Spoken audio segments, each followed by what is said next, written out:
Certamente più felice il Genoa di questo pareggio, malgrado sia stata definita da Ranieri la squadra più forte del campionato. Lo ha dimostrato di essere la più forte solamente per 20 minuti iniziali. Poi il Cagliari ha iniziato a prendere il campo e nel prendere il campo a comandare maggiormente il gioco, a trovare le trame, a pressare nel modo giusto, a far ammonire giocatori di spessore importanti per la difesa del Genoa. Insomma, il Cagliari ha iniziato a giocare al calcio, anche se poi la costante per tutto il primo tempo è stato che le occasioni sono state veramente poche, non ce ne sono state tantissime e il gioco si spegneva sistematicamente, dando ragione alle contrapposte difese che hanno funzionato certamente meglio rispetto ai relativi attacchi.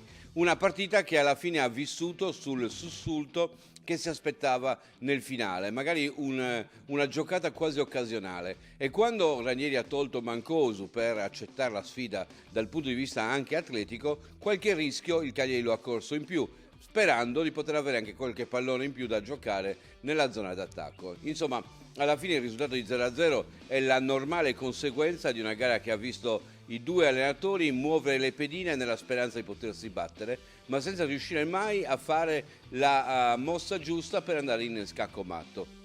Un Cagliari che però ha dimostrato di essere all'altezza del Genoa, di poter giocarsela alla pari anche con il Genoa, ma con qualche lacuna ancora sul piano offensivo, soprattutto perché deve pensare di più a fare gioco per arrivare al gol e non a far la guerra per arrivare al gol. Questa seconda scelta di fare la guerra molte volte potrebbe non pagare, quando invece c'è bisogno probabilmente di maggiore tecnica, di qualche giocatore che sappia suggerire la giocata vincente, insomma di giocare al calcio per riuscire a vincere le partite. Un pareggio che alla fine ha premiato il Genoa semplicemente per i 9 punti in più in classifica che permettono alla squadra del Grifone di rimanere lassù e al Cagliari di poter lottare solamente per ora esclusivamente per il play-off.